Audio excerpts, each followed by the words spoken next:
Hi, I am Janleo Emranoko of SE33 Group 4. I am here to discuss with you DepEd Regional Memorandum Number 15, Series 2013, or simply known as the DepEd Guidelines on Classroom Structuring.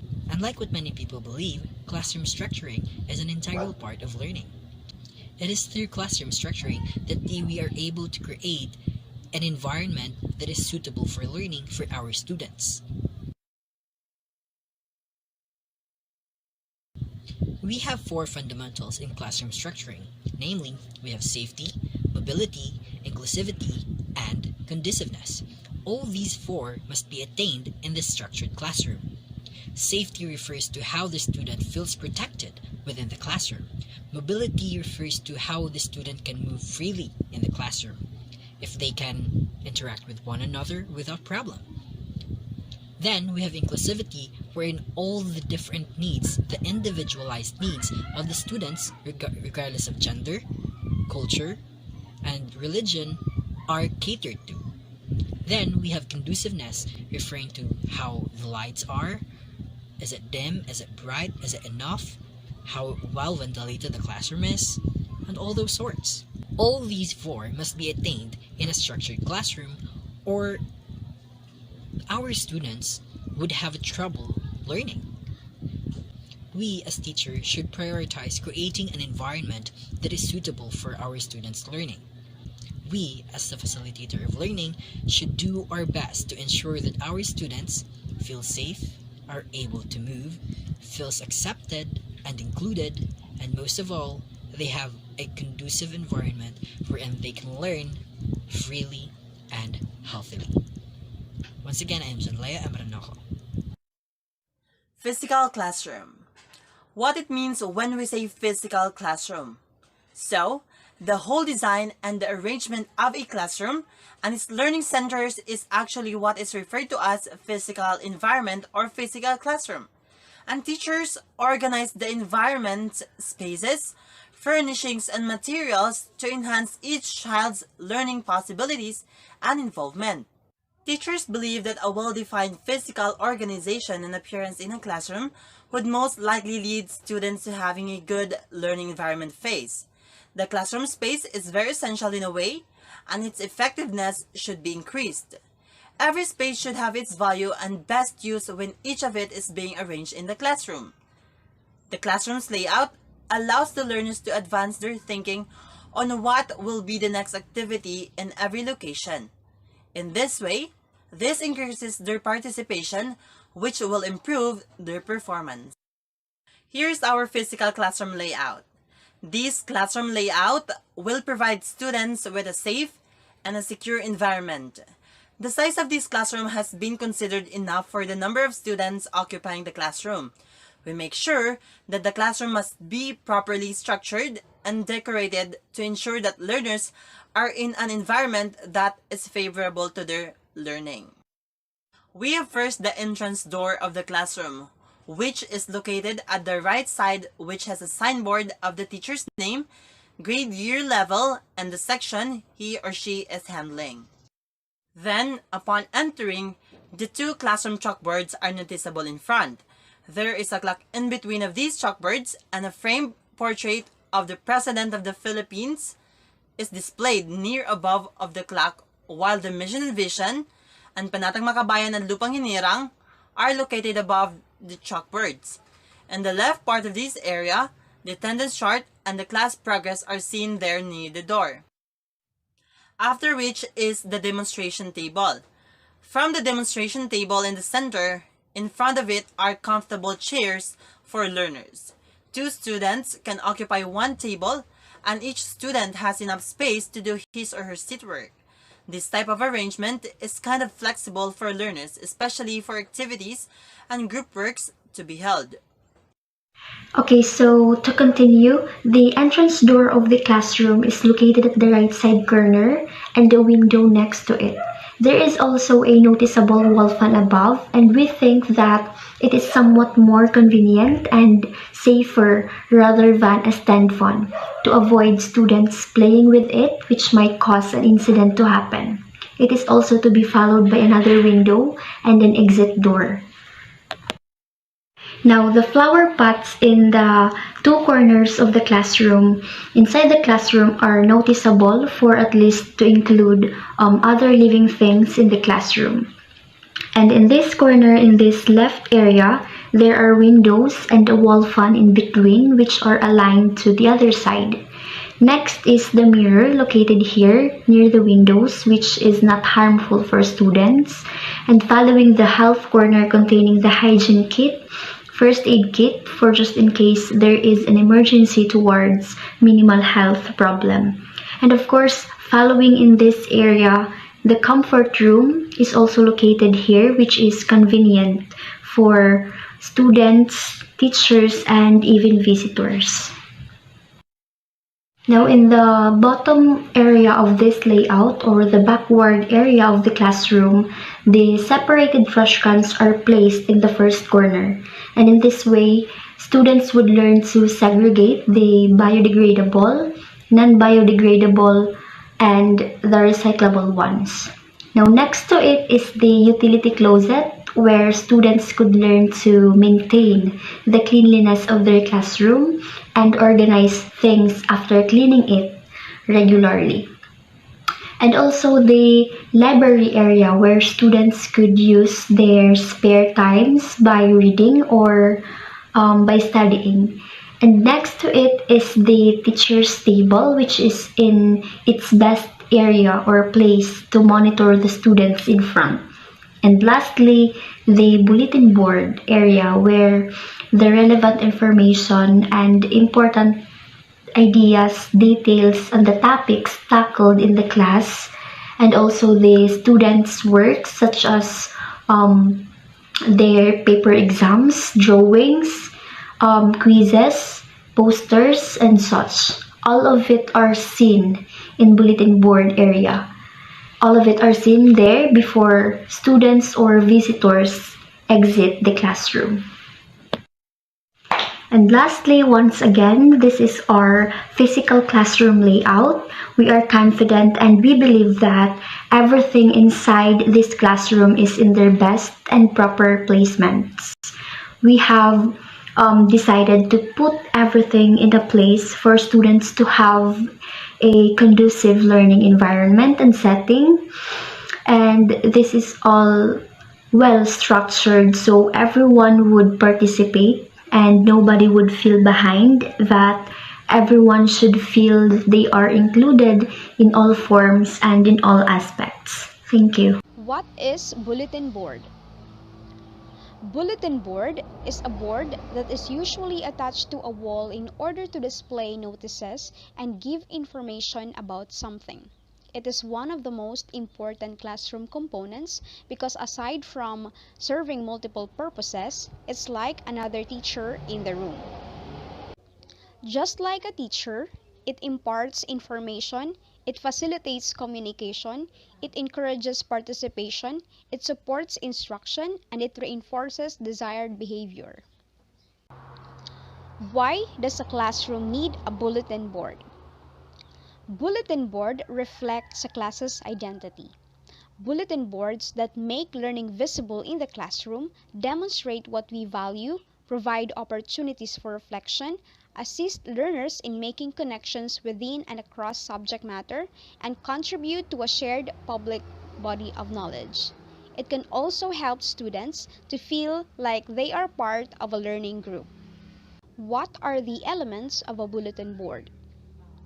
A bulletin board should be visually appealing and should be decorative, informative, and interactive as possible.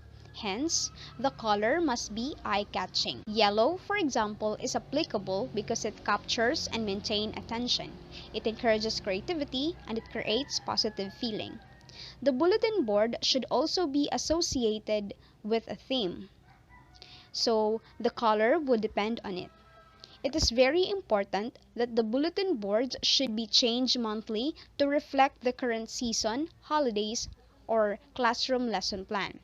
Notices portion should be changed more often to show updated assignments, events, and announcements so that students would be encouraged to look at it because they will be curious as to what is new. With the structure, the layout should have a flow or structure that makes viewing effortless.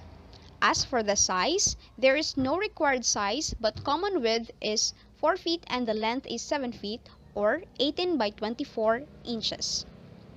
In terms of where the bulletin has to be placed, it should be displayed in an area where it is free from obstruction and easy to view within students' line of sight and not tucked in a corner. What are the components of a bulletin board? Subject matter. The teacher can pin on the board what are the topics that were discussed or covered in a week to prompt the student's memory. The information that they will see from the bulletin board will help them review the topics. Motivational posters. The teacher can include motivational or inspirational quotes with or without pictures to motivate and encourage students to do more in school. Students may have their bad days too, and a single quotation can change their mood, can light up their day, and they can use it as a fuel to continue striving and aim for a meaningful learning. Current events. The teacher can include current events that are happening outside the classroom or school. It could be an international, national, or local issue so that the learners are also aware of the news. And with this, they are also given the chance to react or say something about the news so that in their own simple ways, they are able to involve themselves in the discussion and they can be critical thinkers.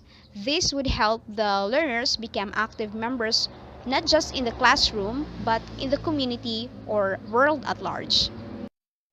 School news is the one of the crucial component of the bulletin board. News is information about current events, so this may be provided through many different media. We have the word of mouth, the printing, the postal systems, broadcasting, electronic communication, or through the testimony of observers and witnesses to events. School news, on the other hand, is news concerning the school. This is the most popular type of students get in school because it talks about the school concern, closely preceded by local, regional, domestic, and international news.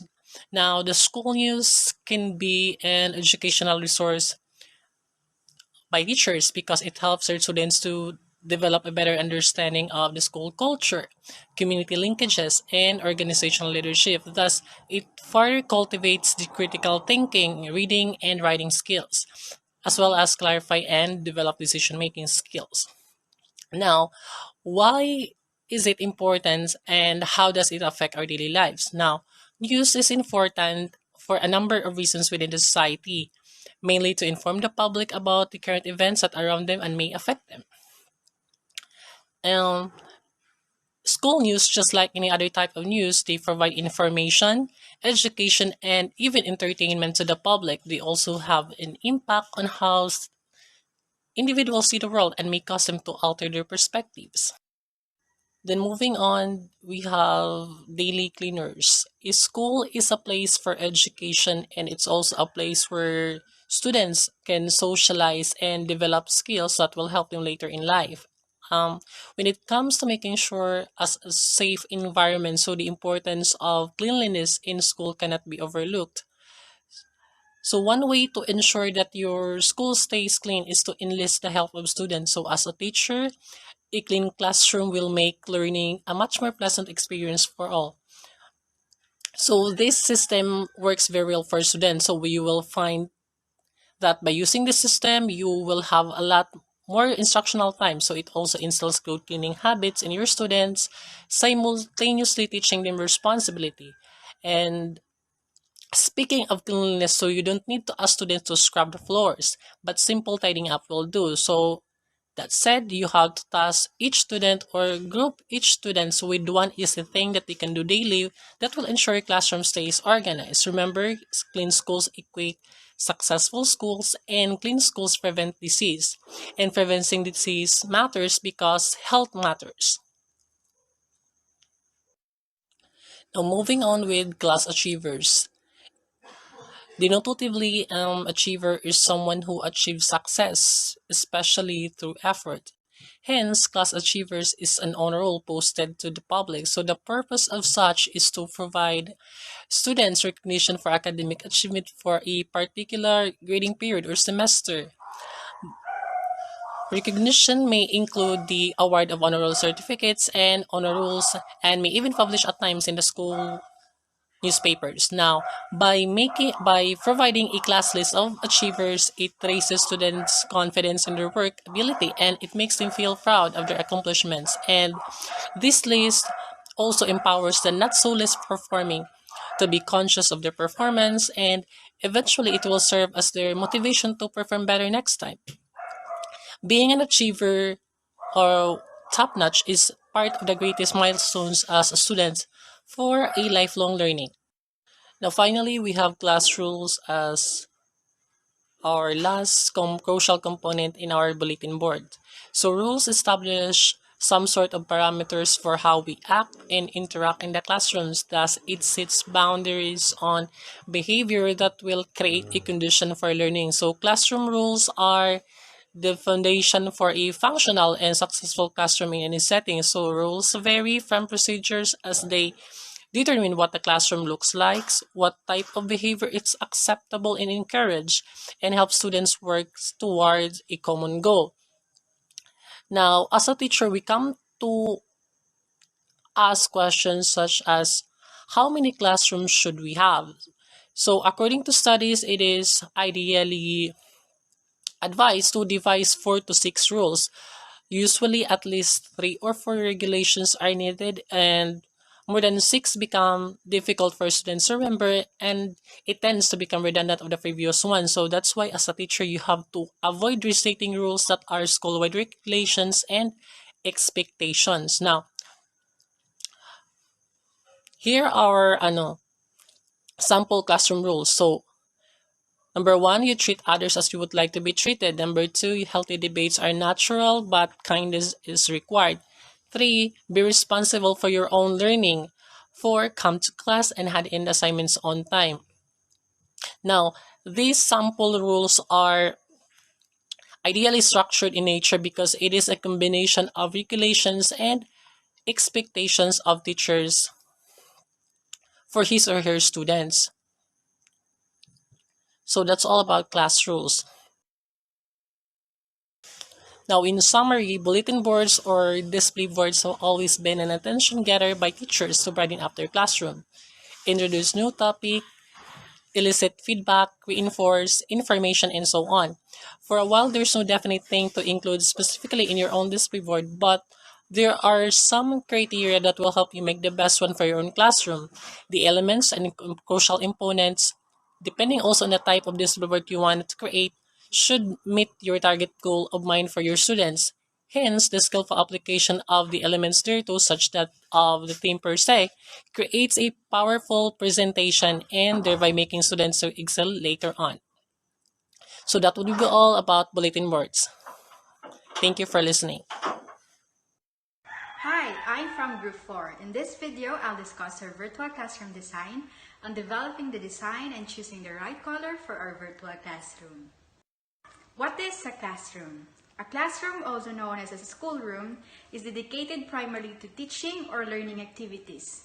The classroom can be found in various educational institutions, including public and private school homes, school corporation, religious, and humanitarian organization.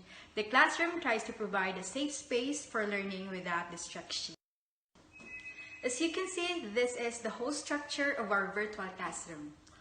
It is the regard representing as our virtual classroom anchored with our layout for an ideal physical classroom.